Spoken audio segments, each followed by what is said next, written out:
Things are gonna get crazy!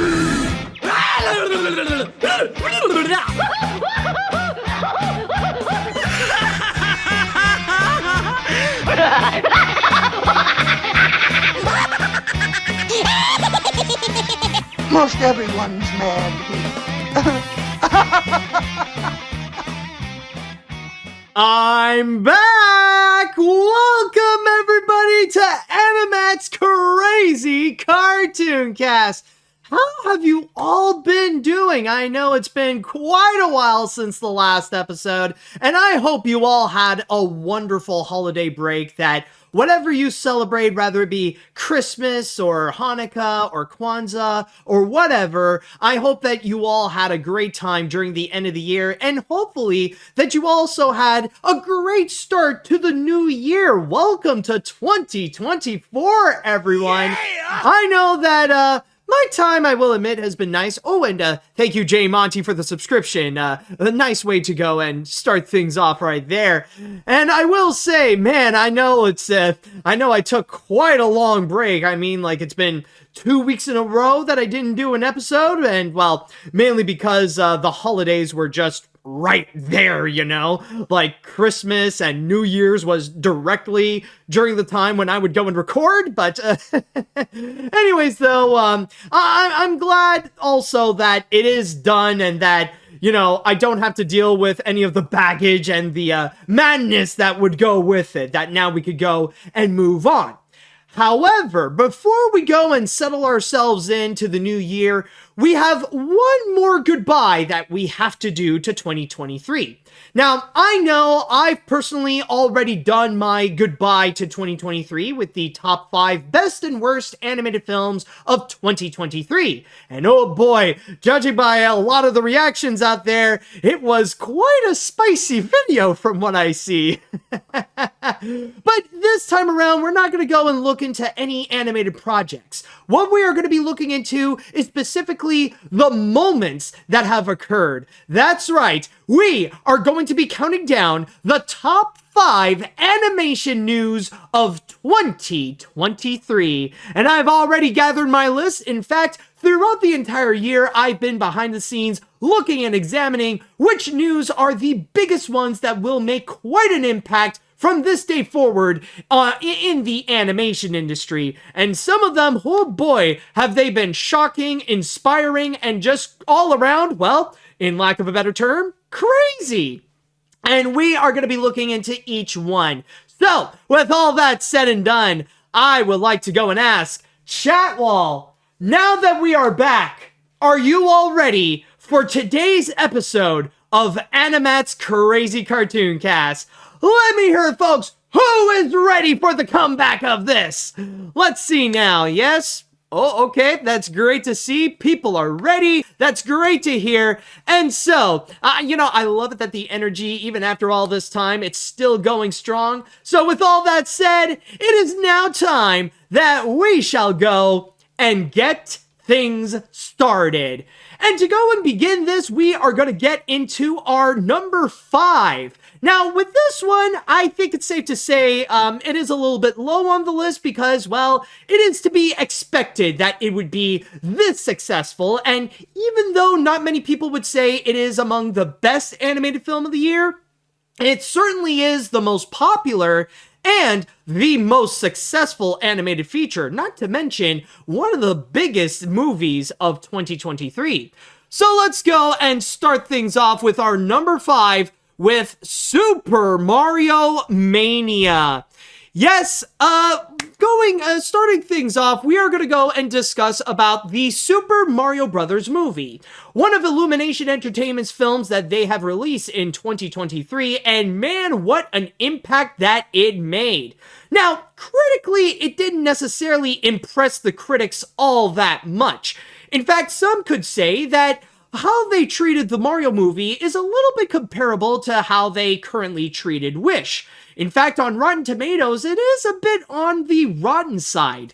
But that did not deter fans from watching this feature and from having a great time. And boy, did it deliver on a great time, so much so that it made a massive splash all around the world and really ranked up the box office, breaking records, in fact. And I could already say that it is the first animated feature since the pandemic, since Frozen 2, in fact, that it crossed over $1 billion. Now, going into my source here on Box Office Mojo, it states, as I am recording this, by the way, that it has a domestic total of nearly $575 million, an international total of $787 million, and a worldwide total of $1,362 million, all just through the box office alone. And this does not count any of the other extra revenue that they have gotten through many other things, including merchandising and stuff like that.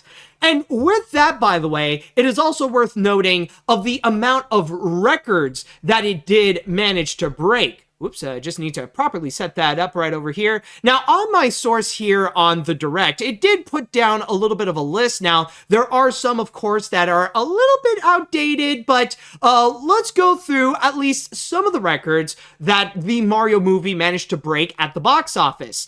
These include, well, okay, not off to a great start because it is the second highest grossing movie of 2023, in which Barbie has managed to go and surpass that. It is also the biggest 5-day from Wednesday to Sunday domestic opening of all time, considering that it started with $204 million in North America, managed to beat out Transformers: Revenge of the Fallen.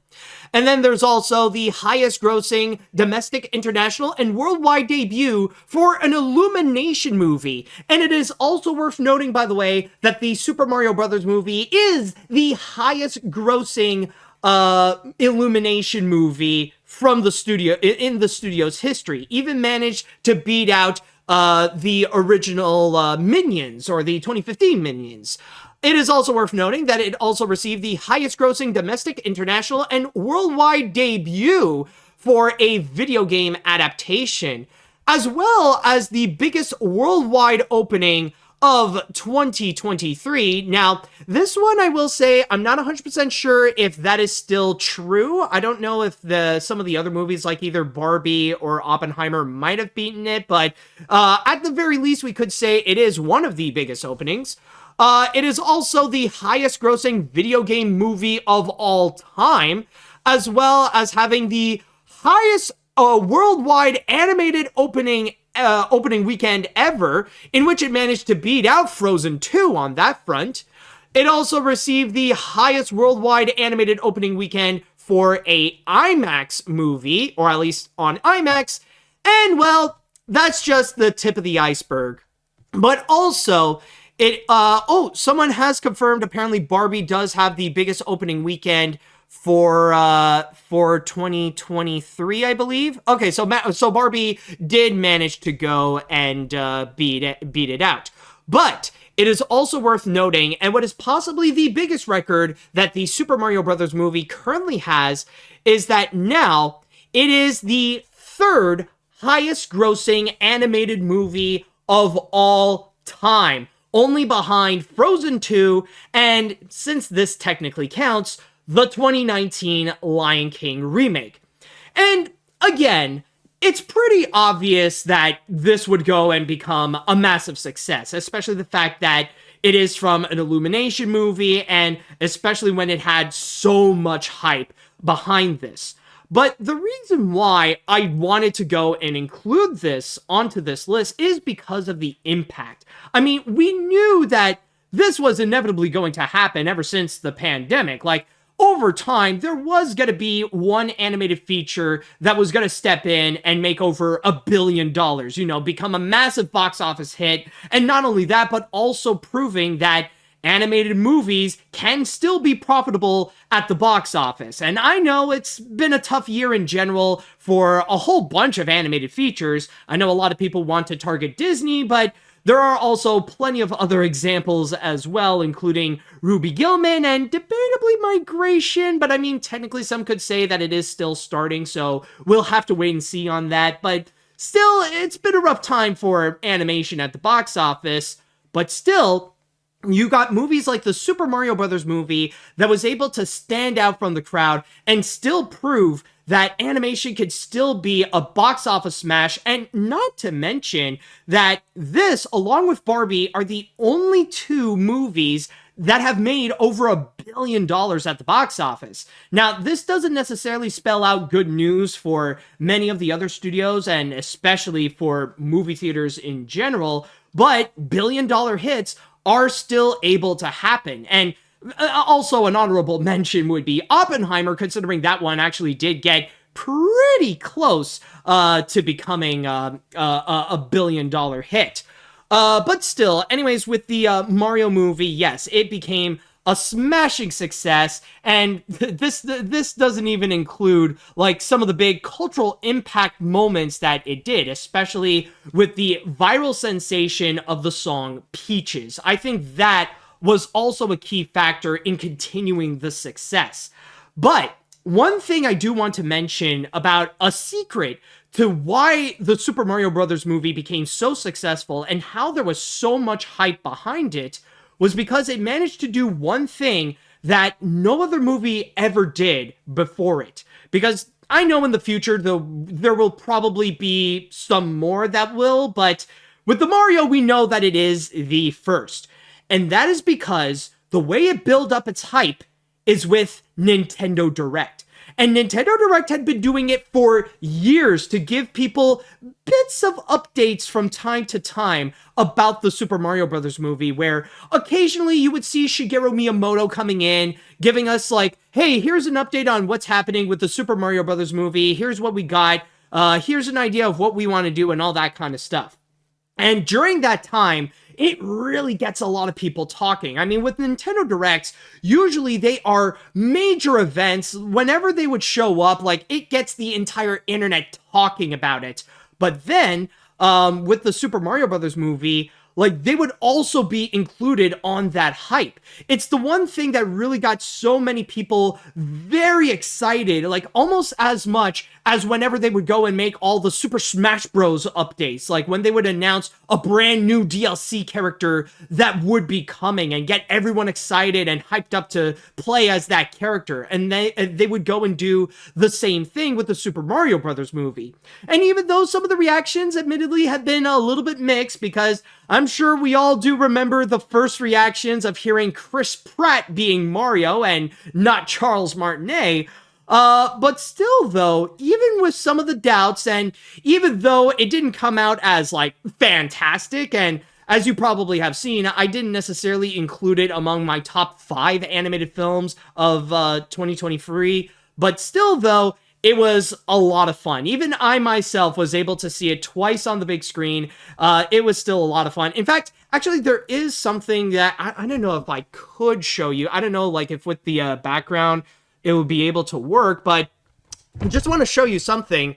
As you could see right over here, this is something, yeah, I don't know if it's necessarily clear for those of you watching, but this is something that a friend of mine has actually gifted me, and that is a poster of the Super Mario Brothers movie. So yeah, I would like, as someone who has been a lifelong Mario fan, I was also very much excited for it as well. And I'm not gonna lie, like, I had my doubts at first, but like, when you look at it just for the amusement of it and not necessarily wanting to watch a good movie, it's a lot of fun. And it's able to go and deliver, like, not just in terms of like the animation, but also like with all the little Easter eggs that you would go and find. Again, this is not a movie to go and watch like for the quality of it. You just want to go and have fun and to get that same sensation of what you would get with the Mario games, rather it be like the Super Mario games or Mario Kart or whatever, but now translated onto a feature film. And, you know, Illumination is able to go and deliver that. It's more of a crowd pleaser, but hey, it definitely did please the crowd, and it absolutely shows with the box office, and not to mention all the love that some of the moments in there, including Peaches, have received. So that definitely was a major winner at the box office, and definitely a major winner for Illumination Entertainment. I think it is safe to say that there is going to be a sequel in the near future, but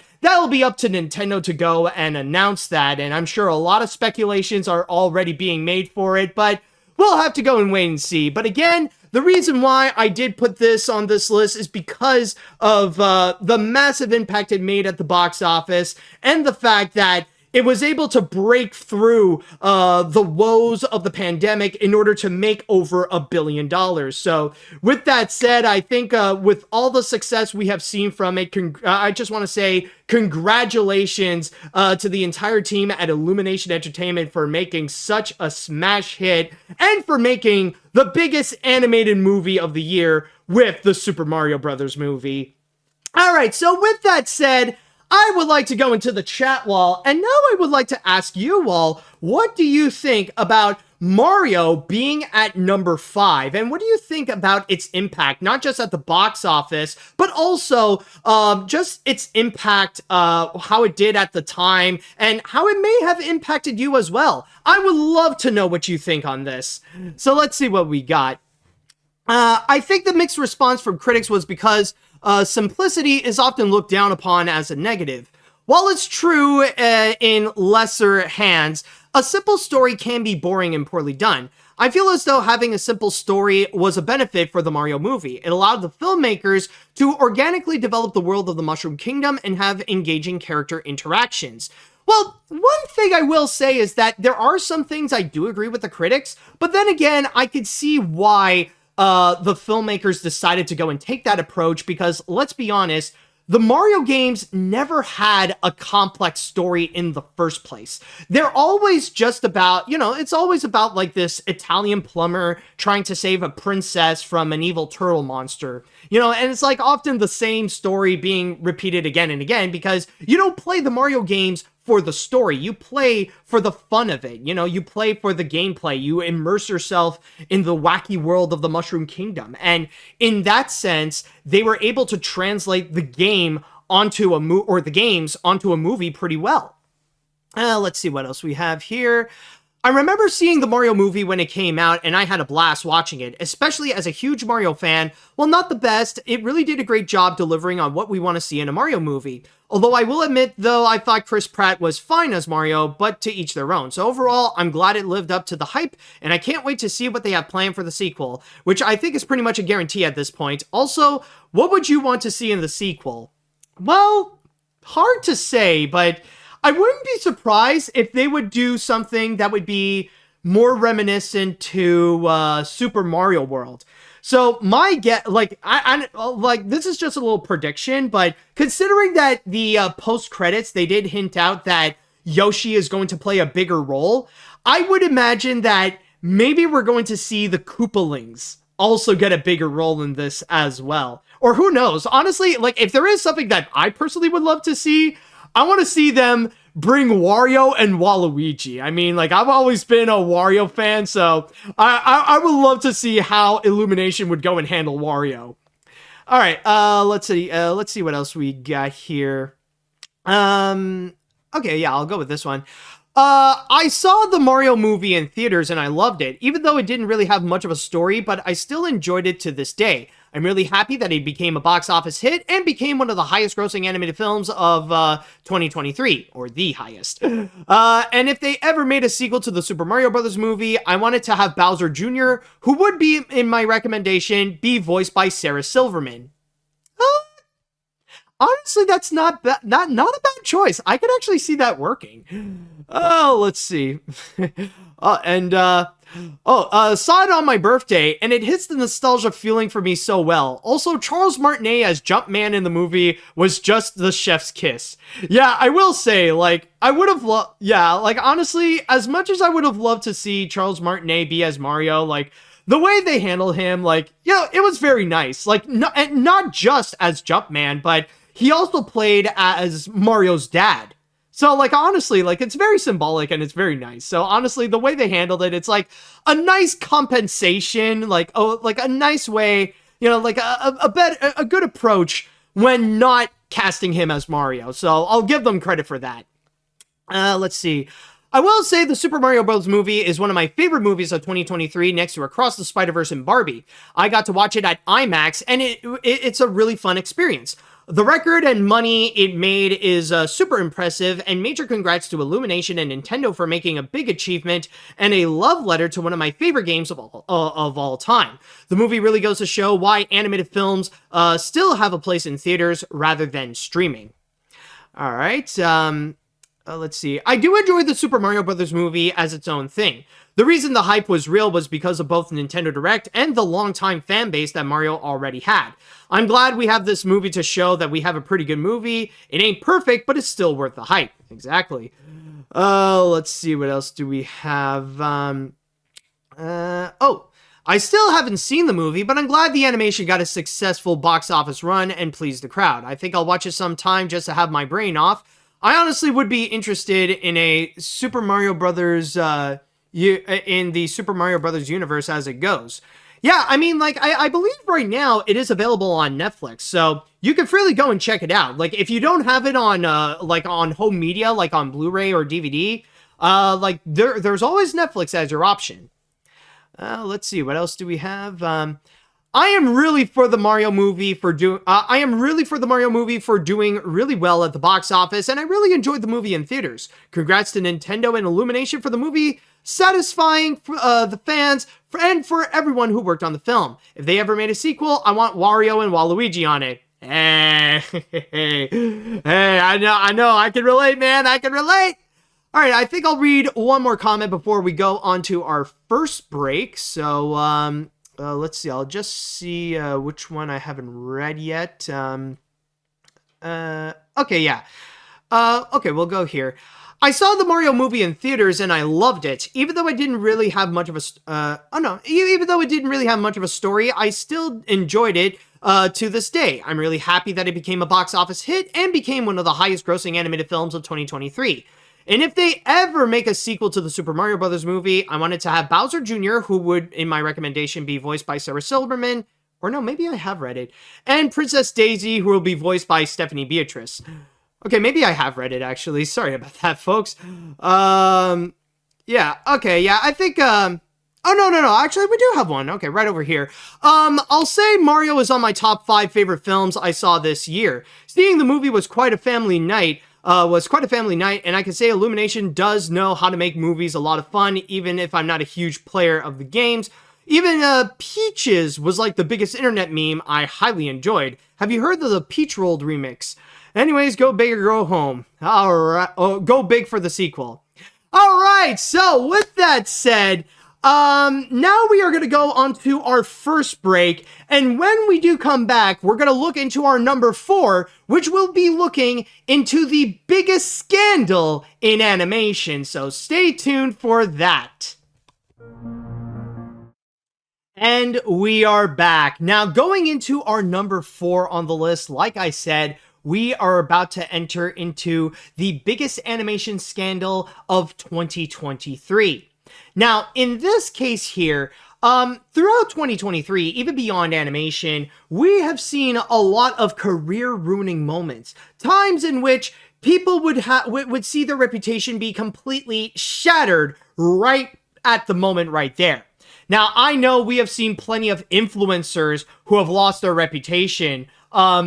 I forgot her name. Oh my god. Like, there was one in particular I do remember, like that, the big-lipped ukulele girl. I forgot her name, but I know she got into some serious trouble and her reputation just got completely destroyed. And then you got other influencers whom they lost at, they pretty much lost their reputation, including SS Sniper Wolf, Gerard the Completionist, Illuminati, Colleen Ballinger, thank you so much. Yeah, that's who I was thinking.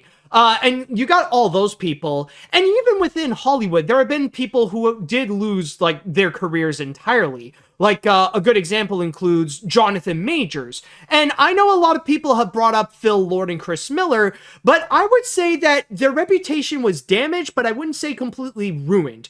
Like, yeah, I would say it's safe to say that right now their reputation is very much divided amongst fans, but they haven't actually faced consequences where they lost a lot of opportunities at studios. But who I'm going to be talking about is much bigger than any of them. I would even argue that this is possibly the biggest downfall in animation since John Lasseter. And who we're going to be talking about is actually going to be at our number 4 spot, which will be the downfall of Justin Roiland. Now, this is actually something that started right at the beginning of the year, in which Justin Roiland was charged with domestic violence. And that was something that was like unexpected and a complete shock to the entire internet, especially with the fact that it's from someone who is as highly prominent as Justin Roiland, whom everybody knows as the co-creator of Rick and Morty, along with being the creator of other shows such as Solar Opposites, and also being a producer of another animated series on Hulu, Koala Man.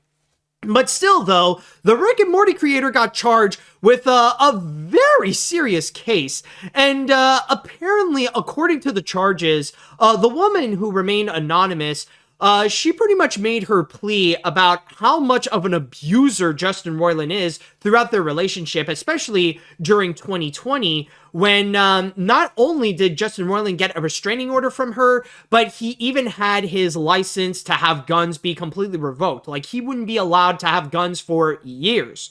Now, at that point, his opportunity just crumbled. Like, his entire career just completely vanished before his eyes, where Adult Swim and Hulu completely fired him from his shows, along with stepping down from the video game company that he had created. Like, it was pretty much an obvious sign that it was done. Now, it is worth noting, however, that a few months later, the charges were completely dropped. The judge ruled that there was just an insufficient amount of evidence to prove that Justin Roiland did commit domestic violence. But even though that Justin Roiland did get that win, it didn't necessarily do any favors in terms of his career, about his reputation, especially when you have this article from the Hollywood Reporter called "Inside the Implosion of Justin Roiland's Animation Empire," in which they have revealed that when working on shows like Rick and Morty and Solar Opposites, he would do next to nothing. In fact, he didn't do a single piece of work on those shows since the second season of Rick and Morty. For the most part, he would just be the voice of some of the characters. And even at that, he wouldn't even go to the studio. He would just go and stay at home and record his lines. Even after all the rules of the pandemic was lifted, or even before that. He was spending more time just lavishing in the fame and the glory of being the Rick and Morty co-creator than actually doing work as the Rick and Morty co-creator. And even among his other shows, they're a bit like most of the people who would work on shows such as Solar Opposites or Koala Man, they have never even met Justin Roiland, rather it be in real life or even online. He's just a mysterious figure who's more busy just, riding the fame, just being famous. And for the most part, the only times that he would ever go into the studio was to give out tours for celebrities who are also fans of Rick and Morty, rather it be people like Kanye West or Elon Musk and stuff like that. Try to be more buddies and try to be at their level with with the fame of being the Rick and Morty co-creator. But at that point, though, things immediately went bad to worse when this article right here from NBC News came out called "Justin Roiland Used His Rick and Morty Fame to Pursue Young Fans' Text Messages Show." Now, these were allegations that were already prominent. They were already expressed and already talked about when the domestic charges were done, like right at the beginning. Like they were already there and people were talking about it, but not as much. But with this article, when that came out in September, that's when it immediately exploded. That's when it became the main subject. And in this article right over here, oh boy, even though they are allegations, they are very credible, especially with the fact that several women, most of whom were women and a couple of them were non-binary, they actually shared their story about how Justin Roiland tried to use his Rick and Morty fame in order to go and get laid, to go and pursue women, to try to groom them, and to bring them into his place or into certain events so that they could go and have sex. And obviously a lot of them didn't really work out, and well, some of the claims that they were saying, like, it is extremely serious, and they backed it up with a lot of receipts, not just with text messages and a lot of DMs, but also with plane tickets to prove that they actually went to California to go and meet Justin Roiland and all that kind of stuff. So yeah, this was, like, if he wasn't canceled before, this right over here was the final nail to Justin Roiland's reputation. You know, the final nail in the coffin to Justin Roiland as a figure in animation. So from there, like I said, it has been a long time since we have seen this downfall, or like that we have seen a downfall of this magnitude. There we go. Now I place my words correctly in order. But yeah, we haven't seen that since John Lasseter, because the thing that really makes it so shocking is the fact that you got to keep in mind that Justin Roiland was once considered one of the most influential figures in adult animation. I mean, Rick and Morty was huge. It was like a pop culture phenomenon and one of the biggest adult animated shows that is still going on to this day, that some people could fairly say that it is up in the same leagues as Simpsons, Family Guy, and South Park. Like, it really has that much of a reputation. Like, it really is that big. And especially with Justin Roiland, you know, even though he is technically the co-creator alongside Dan Harmon, a lot of people would associate Rick and Morty with Justin Roiland, especially that it is his, especially with the fact that it's with his art style that he would go and use, that it was his idea, especially how it was a spin-off of an old cartoon that he did that was just a Back to the Future parody, and the fact that he was the voice of both Rick and Morty. But then suddenly all this would go and show up, and you just see throughout 2023, it just, like, it crumbled. Like, everything that he had, the fame, the glory, the love, the admiration of being the Rick and Morty co-creator, completely taken away from him.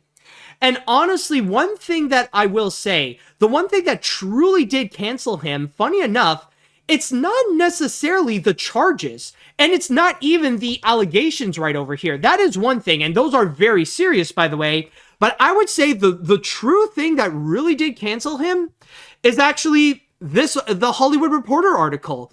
It was the fact that it exposed that he was just flat out lazy, that he was doing next to nothing. He contributed nothing in terms of being the writer, of being a producer. Like, he wasn't doing any of those roles. Like, over the years, he quickly reduced himself to becoming an easily replaceable voice actor, and that's it. And that, you know, and that was a major reason why Adult Swim and Hulu kept, they kept him on the payroll, because of his reputation and because he technically is a key player in the Rick and Morty and Solar Opposites, and that, you know, his name is prominently in the credits, so they still have to keep him in. And honestly, I know, and by the way, thank you for the subscription right there. But I just want to go and say that alongside this, this might sound bad, but there's a part of me that feels like maybe Adult Swim and Hulu felt relieved that they can kick out Justin Roiland when they heard about the domestic charges, not because of the charges themselves, but the fact that they finally have an excuse to just get rid of him. That for them, that Justin Roiland was nothing more but expensive deadweight. And it really shows that they didn't want to bring him back, because normally, like, if he were a key player, if he did put in effort onto the writing, onto the producing, and onto the show running, then they would have easily brought him back for the, for Rick and Morty and for Solar Opposites and stuff like that after the charges were dismissed. It's like, okay, well, your name is cleared. You're not a domestic abuser, so let's have you back. But that did not happen. They still decided to move on. They still decided to go and recast him for several of those roles.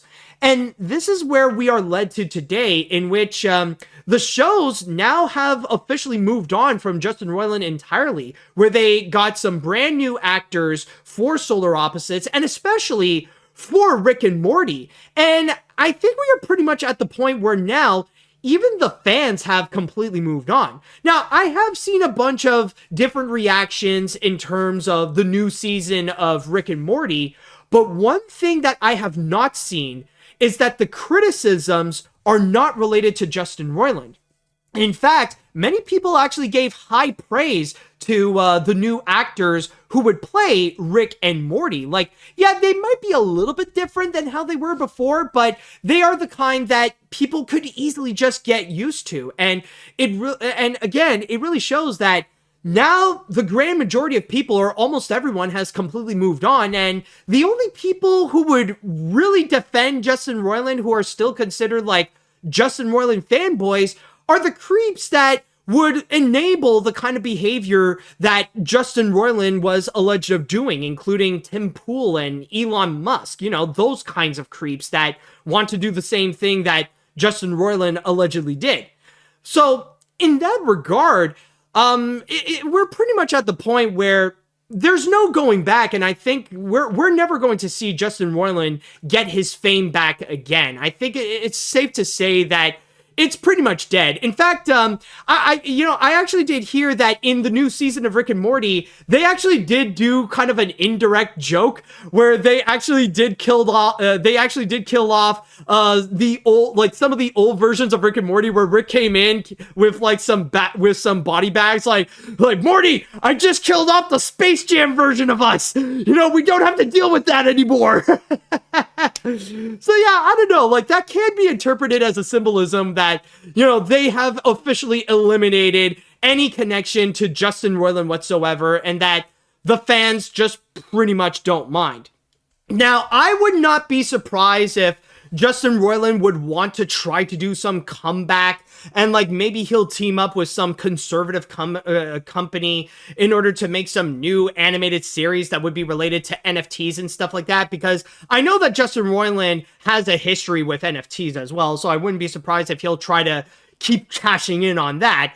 But honestly, I don't think we'll ever see Justin Roiland ever have that same fame as he used to. Like, his career, his reputation, like, it has peaked with Rick and Morty, and it's just gone significantly downhill. And if we would ever hear from him again, it would be for something stupid, honestly. I mean, like, it would just be for something useless. So yeah, overall, this is honestly something that I have to go and mention because of this kind of scandal. Like, it's not every day that we would get to hear about something like that in relation to a prominent animation figure, and especially as someone who is very well known as Justin Roiland. You know, at one point, an icon of adult animation, and nowadays, well, just a perverted schmuck. And so with that said, I would like to go into the chat wall, and I would like to ask you all, what do you all think about the number 4 spot? What do you think about Justin Roiland being full-on canceled, and, well, for justifiable reasons? And especially if you are a Rick and Morty fan or a Solar Opposites fan, I would love to know your thoughts on this. Alright, let's see now. I'm glad that Justin Roiland is out of the industry. He has no education with little art experience. Dan Harmon just called him for collaboration on a short film before Rick and Morty. This is unfair to many great artists, including people of colors and even immigrants, who are having a hard time getting into the animation industry. And what annoys me is that I see some comments and user reviews on Rotten Tomatoes crying for Justin Roiland's comeback and doesn't care about anyone in the studio. Yeah, you will probably have a handful, but I mean, At this point, it's just like it's just a very insignificant minority that honestly they're too, that are way too starstruck, or like they're way too much of a fanboy of Justin Roiland to the point that they would, they view him so much as an idol that they completely disregard the allegations or the things that he has done, or that he's not a team player in the animation industry. So at that point, yeah, you'll get a few of those annoying people. It's kind of like the same way why there are still fans for other people like Chris Savino or John Christopher Lucy, John Lasseter, or Vic Mignogna. It's like they don't, they don't care about the allegations. They don't care about listening to what other people have to say or even listen to the truth. Like, they're so starstruck of their idol that, that it kind of warps their reality.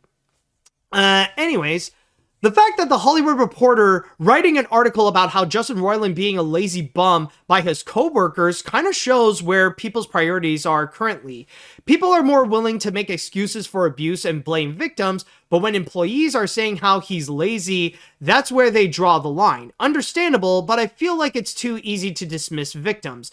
I don't care for Rick and Morty, but I'm glad Roiland is out and exposed as lazy.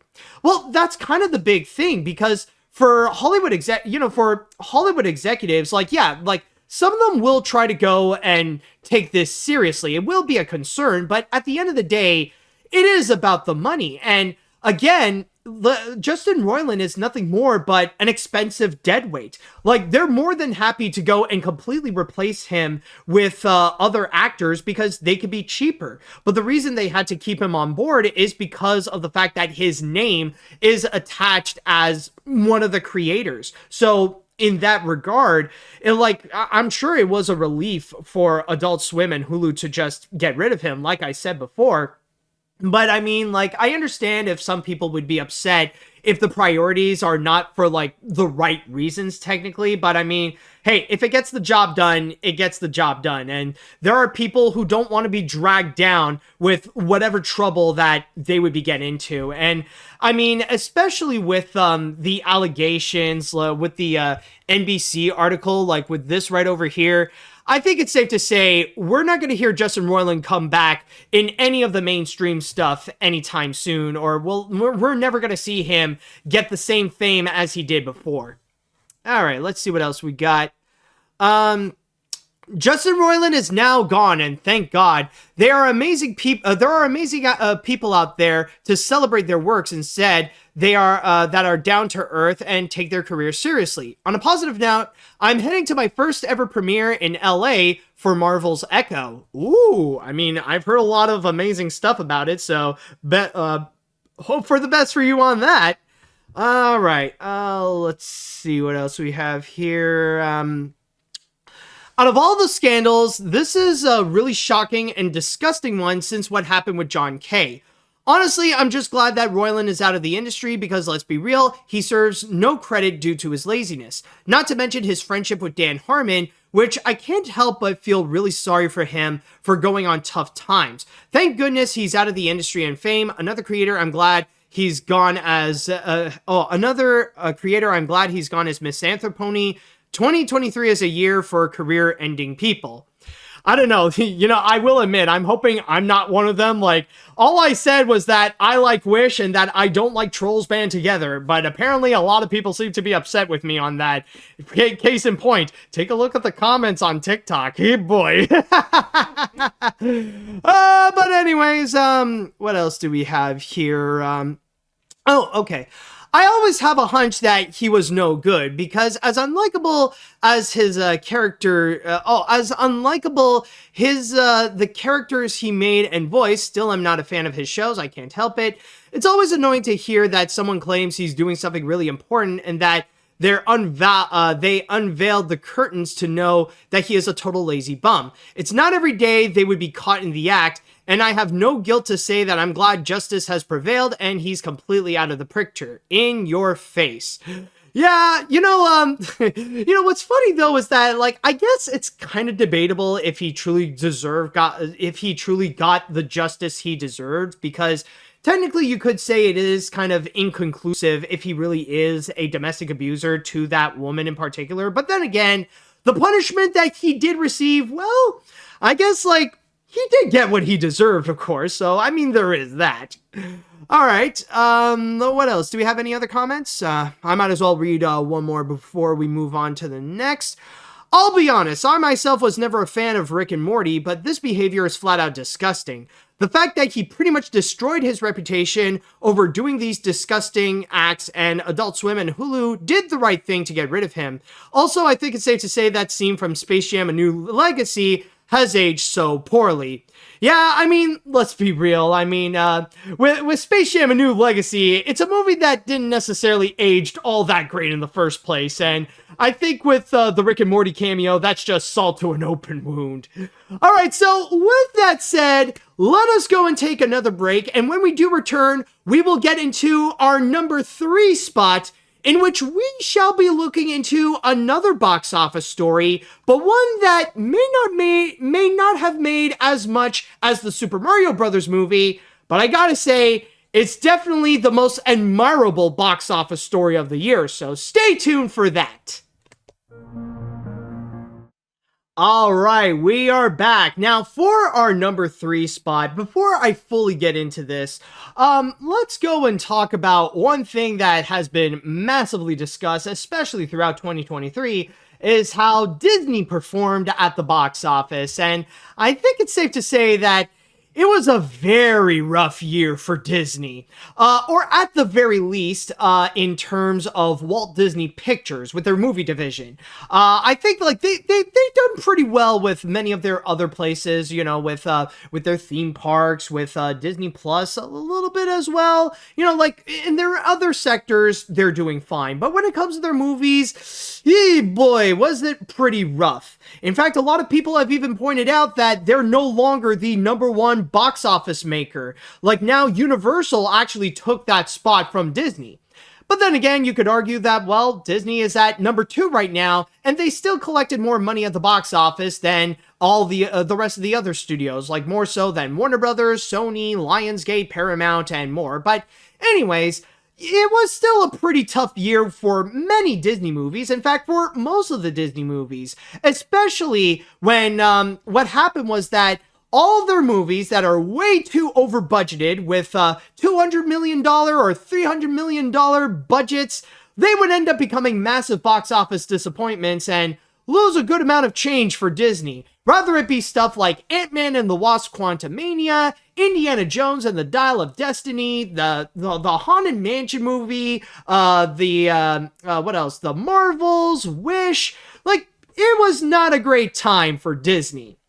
But still, though, there was one in particular that did manage to work things out. And yes, they did have a few good movies that they did release that did turn out to be hits, including Guardians of the Galaxy Volume 3, and, well, technically it is debatable if The Little Mermaid remake would actually break even. Maybe it did, maybe it didn't, and if Disney ever actually made some money out of it, it would be more because of the merchandise.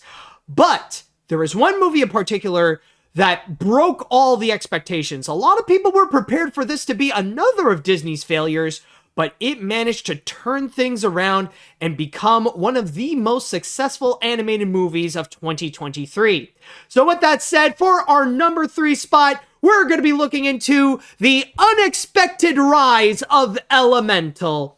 Now, this was honestly very interesting because even when the project all began, when it was first announced back in 2022, everybody was ready to go and hate it. In fact, there was a time that many people have forgotten that people used to treat Elemental the same way people treated Wish right now.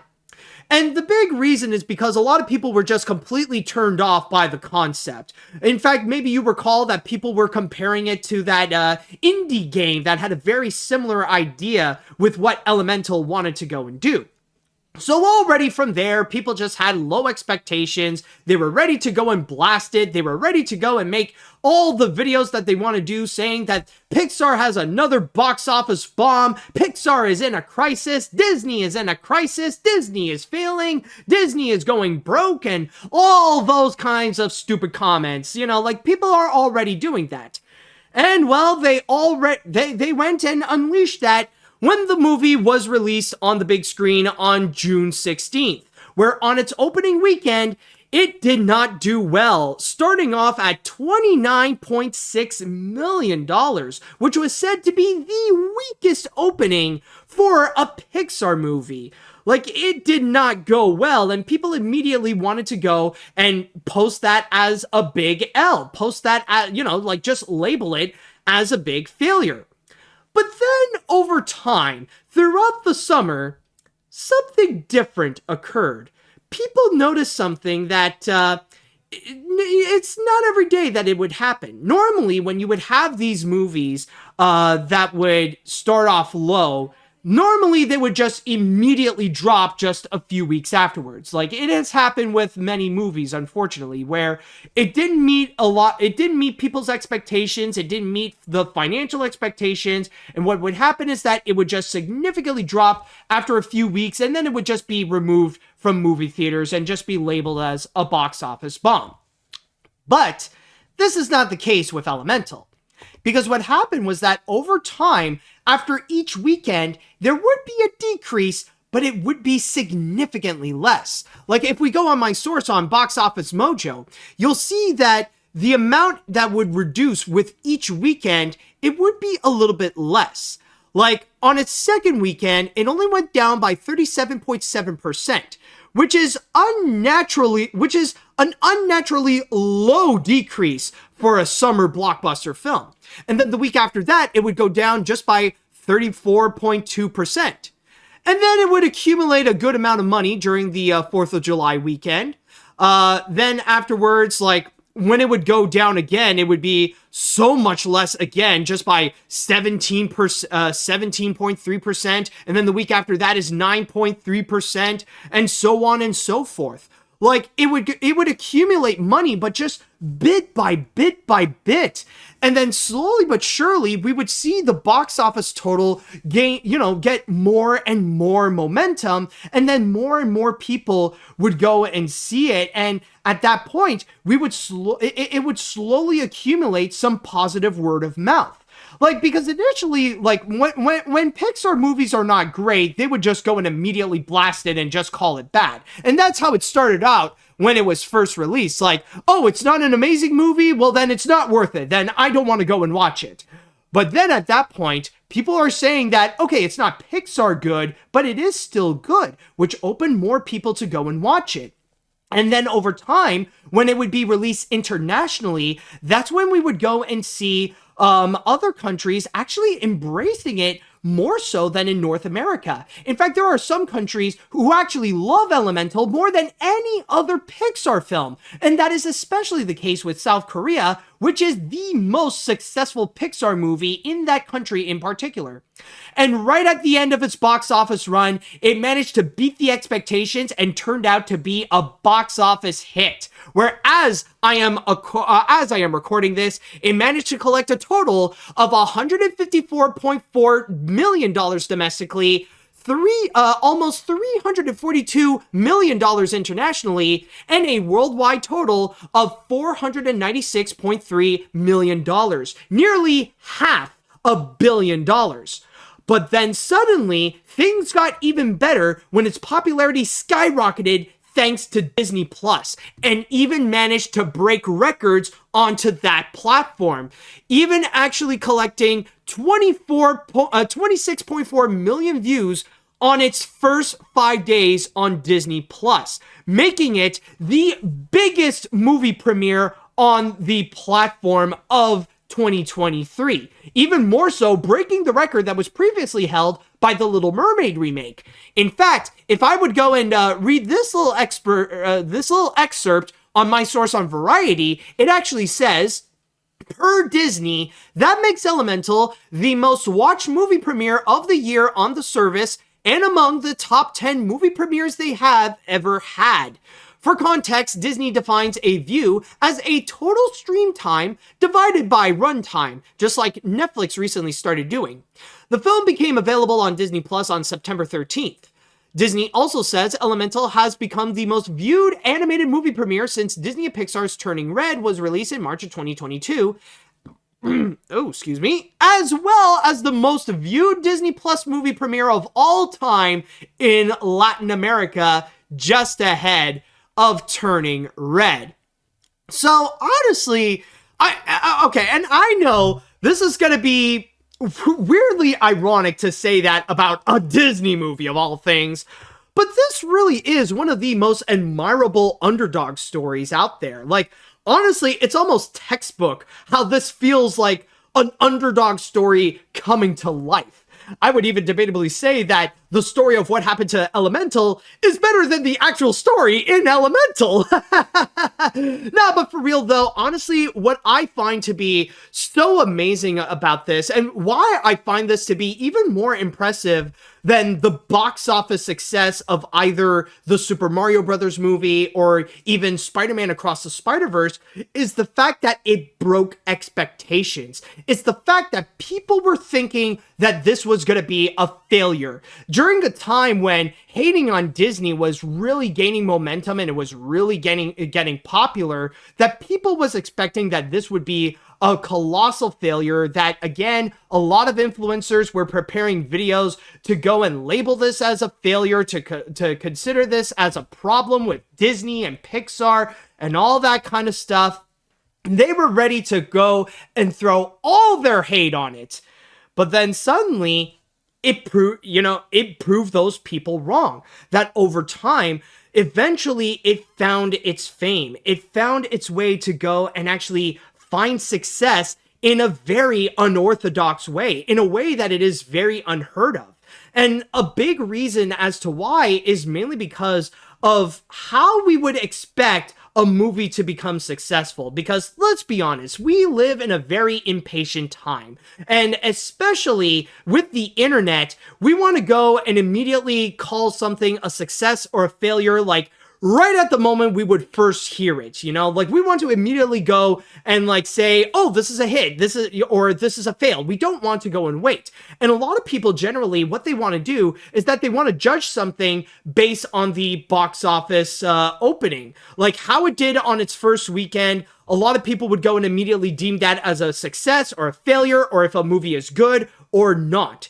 You know, like, unfortunately, we live in a time where patience is becoming more and more endangered. But Elemental has proved that having that kind of mentality, well, it's flat out wrong. It's not necessarily a good idea, because you never know if the things that you're going to say right now, over time, it's going to age like godforsaken milk. And I can guarantee you that all those videos slamming Elemental as a failure, yeah, they don't look that good nowadays. Like, it's almost embarrassing to see that a lot of people would just go and act before they think. And yeah, like, that probably might have been a bit of a hit on those people's reputation instead of actually Elemental.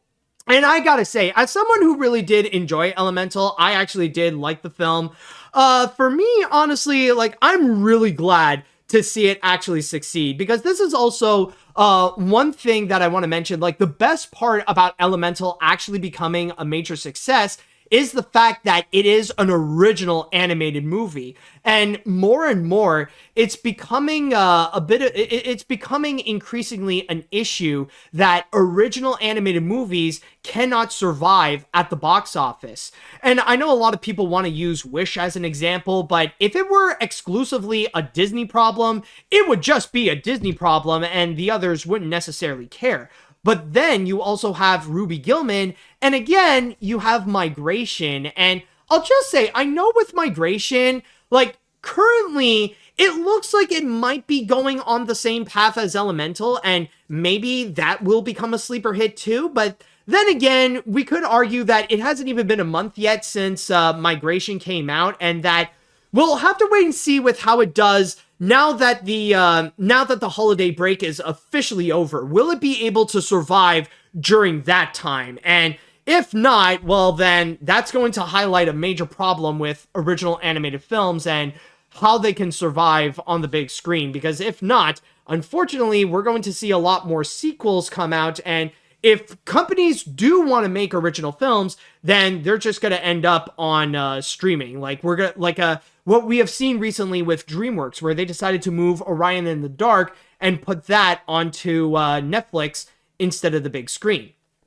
So from there, with Elemental, like, it proves that there is still an audience for original movies. That, you know, like, as long as you create something that can actually really work out well, there will be an audience that can actually follow. And I mean, like, I think it's safe to say with, with the animation community, whether it be with fans or with creators and stuff like that, we want to see more original stuff. We don't want to see the entire industry, or we don't want to see like a whole bunch of projects that are just based on popular things, or that they're just follow-ups and they're just like unnecessary revivals and all that kind of stuff. Like, people, like, there is still, at least it proves that there is still an audience that is looking for originality, and at least Elemental can still go and provide that. And it shows a little bit of hope that there is still an audience for Disney movies as well, or for Pixar. And I think from here on out, I think like things are really going to go uphill for Pixar, especially for 2024. Even though with what I've just said, like, the next movie that they have coming out is going to be Inside Out 2, which is going to be a sequel, but already there is so much hype going on for it. In fact, the teaser trailer actually broke the record for being the most watched trailer for an animated movie. I think it even broke the record of Frozen 2. So already there is a significant amount of hype for that feature film. And not to mention that I believe 2024 is also going to be the year that they're going to be releasing their first full-on series on Disney Plus as well. So I can imagine it's going to be pretty big. Yeah, and some people are even mentioning another example, even I forgot about it, Under the Boardwalk, which Paramount really tried to hide because of having Russell Brand attached to it, obviously. But honestly, yeah, like that's another example of how original animated movies are becoming highly endangered on the big screen. But seeing something like Elemental, who managed to still make that work, to still prove that originality can still have an audience, especially for the big screen, hopefully, like, it can start something. And who knows, maybe it could go and start something for both Pixar and maybe for Disney as well, because let's be honest, I think we're at the point where Disney would want to see a bit more movies do something like Elemental, or do more than Elemental as well, especially with their animated features. So that is another one that I would like to go and highlight. And again, what I think is the most admirable box office story of the year, more so than Across the Spider-Verse, more so than Mario, I would even say even more so than Barbenheimer. So there is that. So with that said, I would like to go into the chat wall, and now I would like to ask you all, what do you all think about the unexpected success of Elemental, and especially, what do you think of Elemental as well? Let me know what you think in the chat wall now. All right. Let's see. Hey, AniMat, first off, nice of you to have the live stream on my birthday. Oh, happy birthday, dude. Second, Elemental's success story is as important as the movie, and I know Pixar and Disney will never give up on originality and creativity. Yeah, I'm definitely hoping so too, man.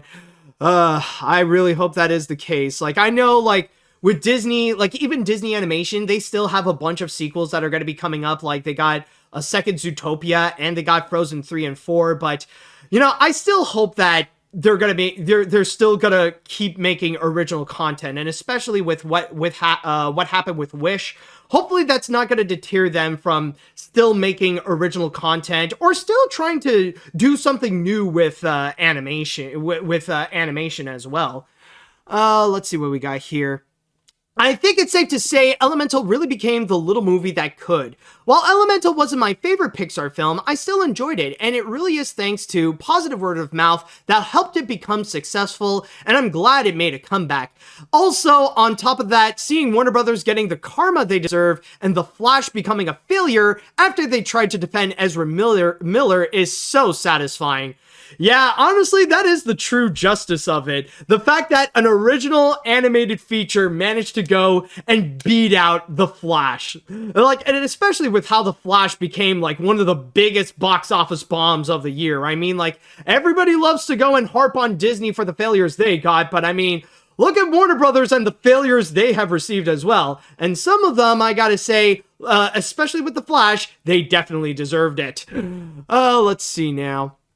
Elemental's comeback story is seriously admirable, not just because it's a genuinely great movie, but it was able to prove all the naysayers and even myself wrong.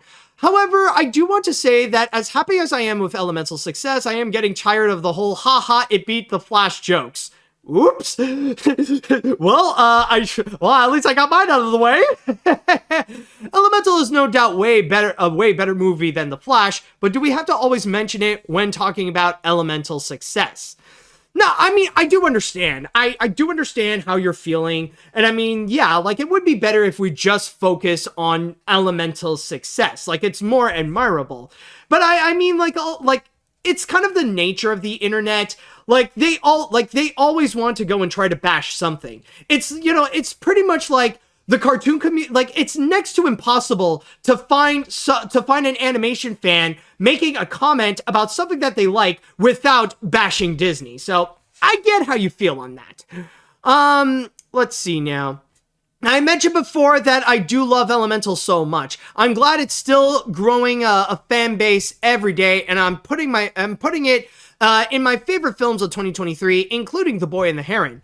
Anybody want an In-N-Out burger? Currently eating lunch before my big night begins. Honestly, I'll have to get back to you on that because I know there is a secret menu from In-N-Out. I need to do research on that so I get the better stuff. Because believe it or not, my first experience with In-N-Out, oh boy, it went terribly. We were like, me and my parents, we were very underwhelmed by that. So I know I need a second chance on In-N-Out. But anyways, let's see, what else do we have here? What other comments would there be? All right. Oh yeah, most definitely true. This is just a mess. Wish is a good example of a great premise, but bad execution, unlike Elemental. Well, I mean, I do disagree on that. I think the execution on Wish is fine, but anyways, that is just me. Which proves that patience can be a virtue. The movie starts out a bit slow, but actually gets going pretty well, despite its two major flaws being Wade, the water being crying all the time, and the romantic sub. But I don't know. Like, there's a lot of these. I don't think we could agree on, but still, it was an enjoyable watch. I saw it twice in theaters, and I'm glad I did. You made a new friend along the way. Okay, I don't know what you mean by a new friend, but anyways, let's see here. I apologize for missing out on the first two stories due to sleeping as I was working on another job in the mornings for what I can understand with the third story.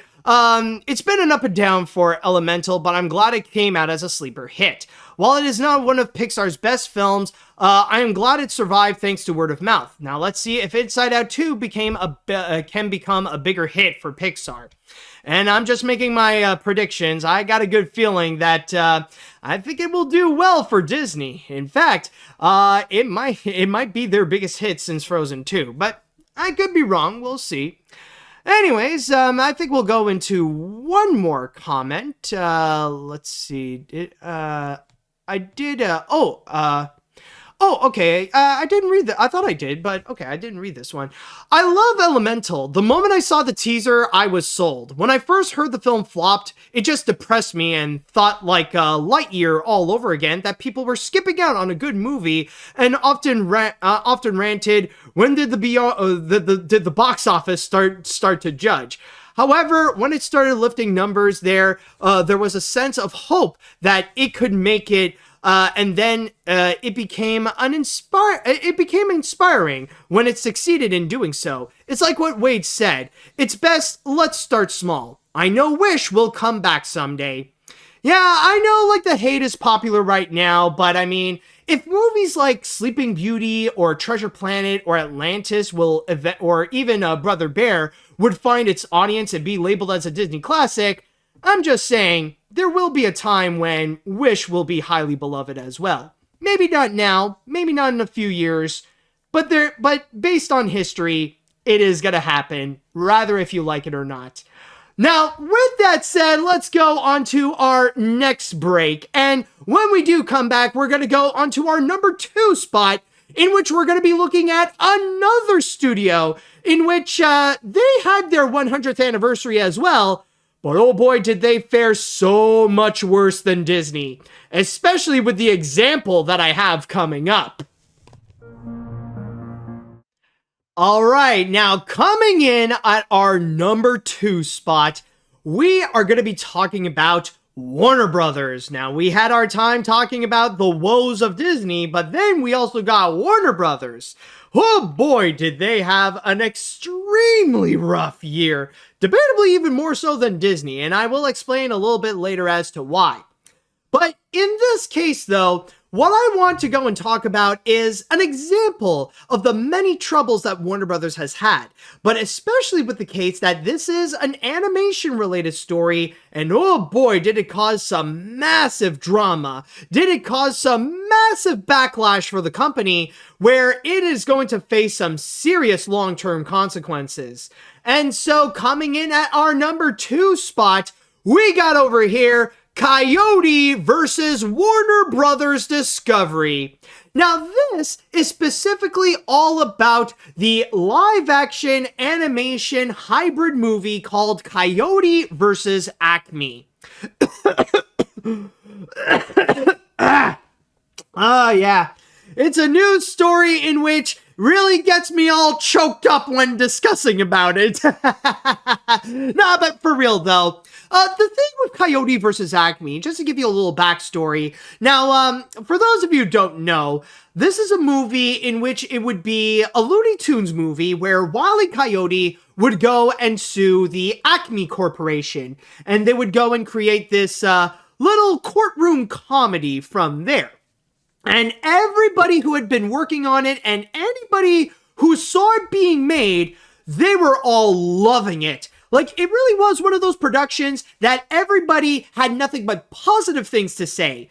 All the people who were working on the film were greatly enthusiastic about it. Test audiences were loving it and always giving it high scores. And even other filmmakers who got a chance to watch it while it was being produced, they were saying that it is so far the best Looney Tunes movie made.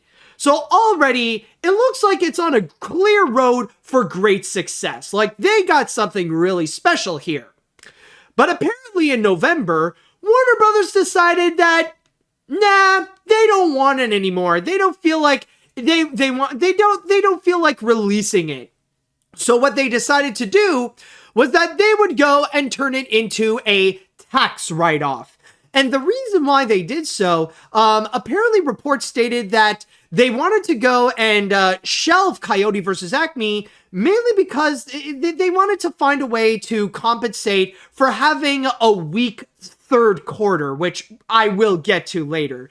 And from there, with Coyote versus Acme, even though the production was nearly finished, and on top of that, they did say that they promised that they would never do it again after the controversy that they had by doing the same thing with Scoob, Holiday Haunt, and Batgirl. Well, it looks like they broke their promise and they decided, well, they would just go and do it again for the sake of getting $30 million, despite the fact that they already spent $70 million on the budget of this movie.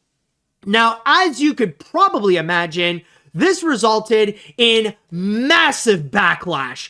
Like, not just the entire internet getting upset at Warner Brothers, but also other filmmakers were getting upset. Like, even Hollywood was against Warner Brothers with this decision. So the backlash and the hate that Warner Brothers got for that decision, it was loud. So loud, in fact, that not even a week afterwards, they had to go and completely reverse course, which is why they decided that instead of shelving it, they decided they're going to step back from that idea and that they would go and sell it to another distributor.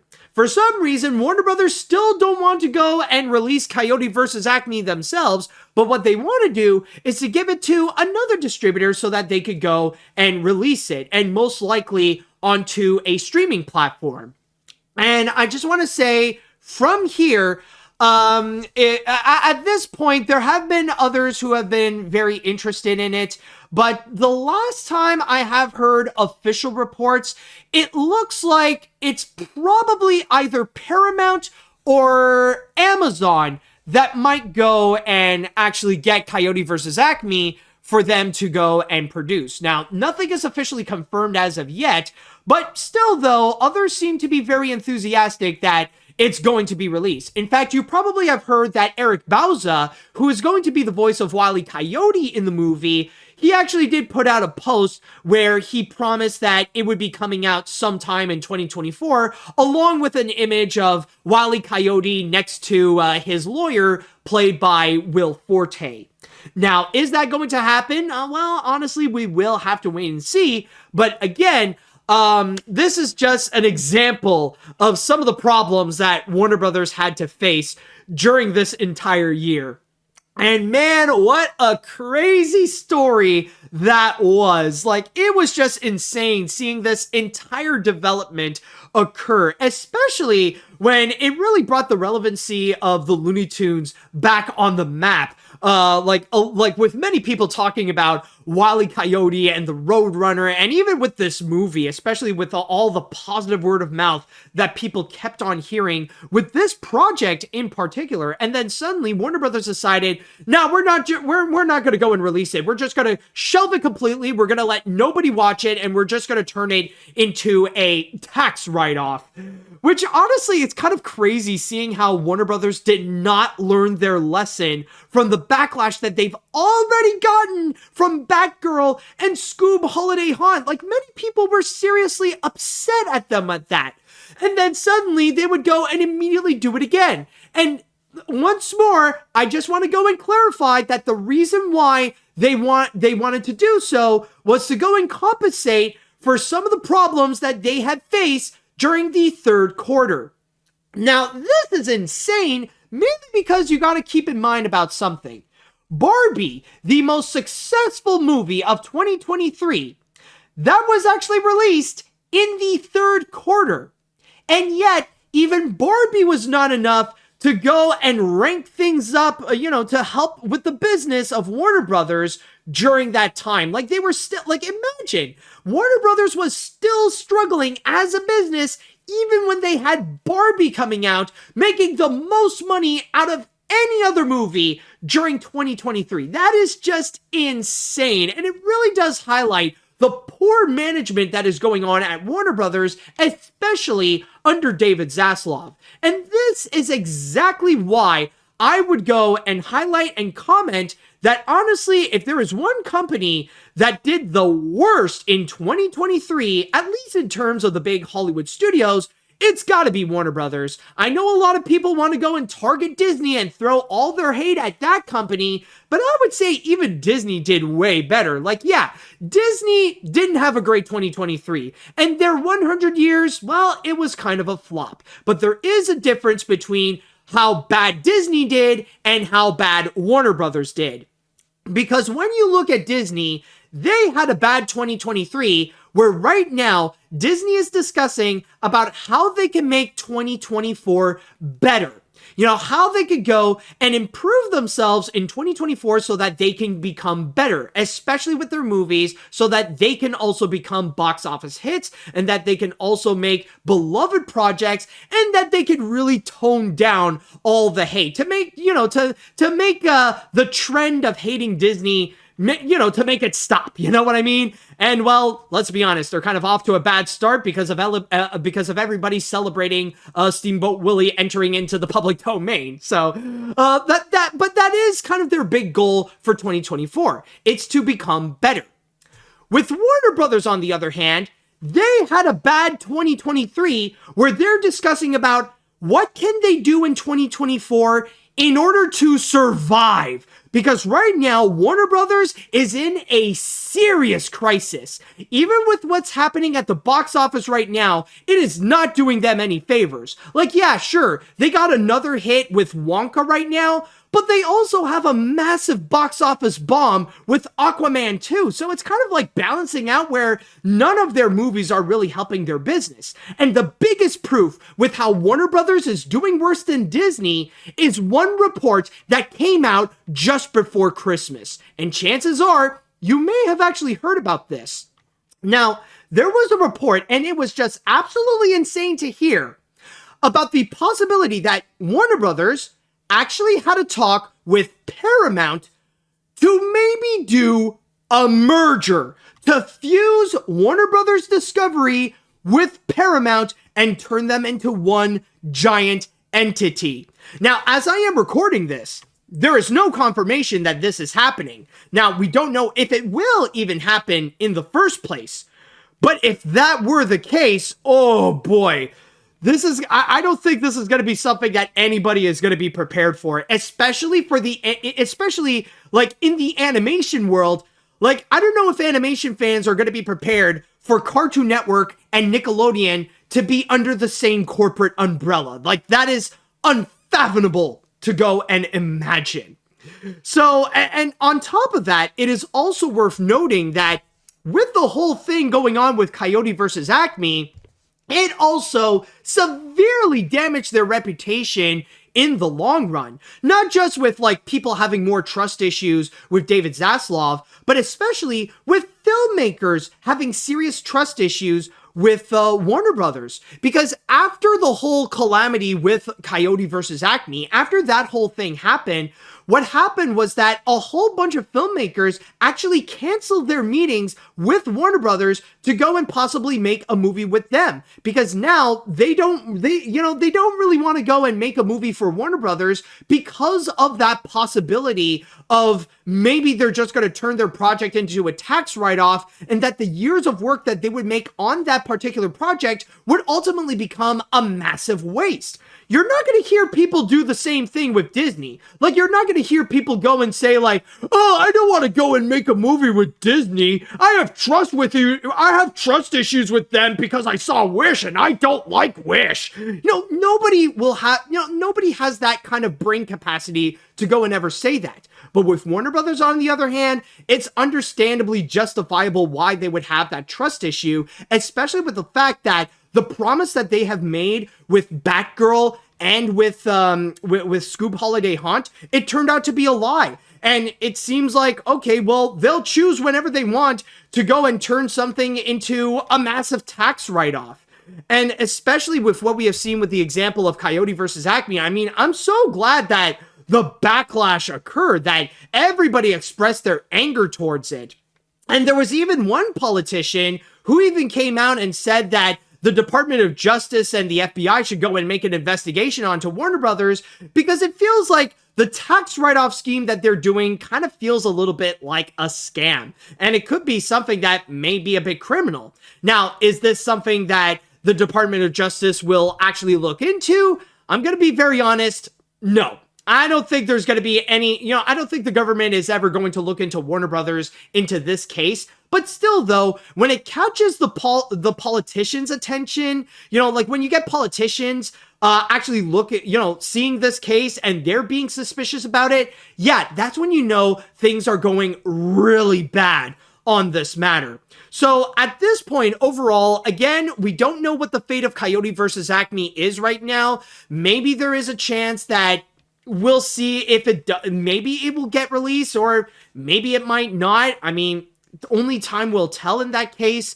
But still, though, it's just wild seeing the way that Warner Brothers is being managed. I think, and this is the reason why it's on number 2, because it's a great example of the bad management that's been going on at Warner Brothers, and seeing the consequences to their actions of how it's just been hurting the company again and again. Like, not just with this, but even with, like we mentioned this earlier with the whole situation with The Flash, with their massive bet of trying to defend Ezra Miller, despite the fact that they have been doing years of criminal actions and stuff like that. And it turned out the bet was a massive failure, and why The Flash became one of, if not the biggest box office bomb of 2023. So with that said, right now, I would like to go into the chat wall, and I'd like to ask you all, what do you all think about the entire situation with Coyote versus Acme? How do you feel about it? And are you hoping that the movie will be released? Let me know what you think. All right, let's see now. I really do question Warner Brothers' decision. Like, I can't help but put my conspiracy hat and assume Zaslav is actively sabotaging the studio. I don't know how or why that would benefit Zaslav and whether it's worth it. quite frankly, every time I hear about Warner Brothers, I can't help but feel sad. The potential merger with Paramount is really scary for me. Like, I definitely should have taken the Disney Fox buyout seriously back in 2019.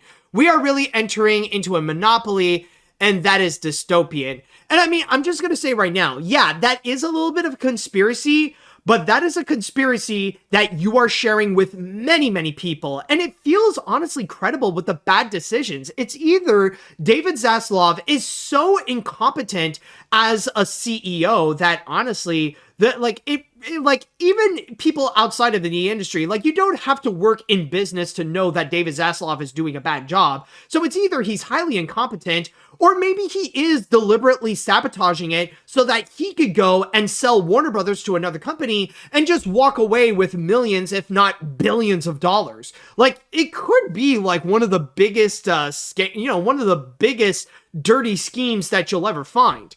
Let's see now. Forgot to mention that Grand Theft Auto 5 predicted this type of activity of tax write-offs for a movie. It's one of the missions that Michael, one of the main characters, tried to stop one of the antagonists from the movie being written off. I was replaying the game and immediately thought of David Zaslav while playing that mission in the game. Oh my god. Is this going to be the new thing? Yeah, forget about The Simpsons. Grand Theft Auto 5 is going to be predicting the future of what's happening in our world. Okay, what else do we have here? What other comments are there? This whole controversy proves two things. Warner Brothers does not value the Looney Tunes brand at all, and David Zaslav needs to be fired as CEO of the company immediately. I've already said before how scummy the cancellation of Coyote vs. Acme is, but the more I think about it, the scummier it gets. Also, if that Warner Brothers Paramount merger ever does happen, I'm gonna legit be furious about that. After the Disney Fox merger, we can't suffer through another one that will have some dangerous consequences. Yeah, I do understand, man. It's gonna be freaky. And I mean, like, honestly, I really do hope Warner Brothers doesn't fuse with someone else. Like, it doesn't matter even if it's like Paramount or if it fuses with Universal, it's just gonna be bad news all around. But honestly, there's a part of me that feels like it could happen. Like, I feel like next year when we're going to be back here talking about the top 5 animation news of 2024, there's a part of me that feels like it's going to be likely that we're going to be talking about Warner Brothers either being acquired by another company or merging with someone else. You know, it's not going to be a good time when we're going to hear about that. Okay, let's see, what else do we have here? What other comments would there be? This is honestly something that made me upset. Even though it was saved, the damage is already done. The fact that they would have shelved Coyote vs. Acme for a tax write-off is just insulting to the entire Looney Tunes franchise, and it proves how disastrous their 100-year anniversary was. Seriously, Warner Brothers got lucky that Barbie became the biggest movie of 2023 because if not, they would be even more screwed. Oh yeah, I can imagine that. I could totally imagine that. Boy, like imagine if they didn't have Barbie released. Or worse, imagine if they would just turn Barbie into a tax write-off. Like, we would just, like, the company would just be gone. We would just never hear from Warner Brothers again. Let's see. Or if we would, well, like, we would hear some pretty dark things. But anyways, let's see here. So far, when it comes to Warner Brothers, the only hits they had are Barbie, Wonka, and horror films like Evil Dead Rise. And that is pretty much it. The rest, like the DC films, were a box office flop, and even the musical take on The Color Purple is struggling at the box office too, despite a big Christmas opening day. The story here makes it so much worse and proves why Warner Brothers is not having a good 100th anniversary. Hope no merger between Warner Brothers and Paramount next year after hearing about all this. Yeah, exactly. Let's see now. If you thought Disney's 2023 went rocky, then you forgot how Warner Brothers hit hard like a big boulder. Or Warner Brothers got hit hard like a big boulder. With the exception of Barbie, most of their stuff were just disastrous. In addition to Coyote vs. Acme, there's also Velma, The Flash, and the rebrand of HBO Max to Just Max. I'm really scared about Warner Brothers merging with Paramount because they're just that's going to cause a major monopoly. I mean, yeah, Disney owns a lot of companies, but having Warner Brothers and Paramount together, hell no, I don't want that to happen. And yeah, like, let's be honest. Is a even though, like, I'm no business expert, and I mean, like, chances are maybe you guys are not either, or maybe you are more than me, but is it even a good idea to merge Paramount with Warner Brothers? I don't know. I don't see how that could be a solution for either companies. I don't know how, like, merging the two together would actually help things out, especially when that's going to cause a lot of job losses, and that's going to also result in a lot of companies to shut down. I'm just saying right now, like, we're going to say goodbye to a lot of animation studios, and we're going to see a lot of beloved things, like, we're just going to have to say goodbye to. Let's see. I think I'll read one more comment before we go on to our last break. Let's see here. To tell you the truth, Warner Brothers' decision should have been highlighted in general. Yeah, Disney didn't have a good year either, but I can point out they had their moments, whether it be in movies or even their TV division shined over, or even their theme parks especially. That's another thing to go and really highlight, and that so far is really saving Disney for sure.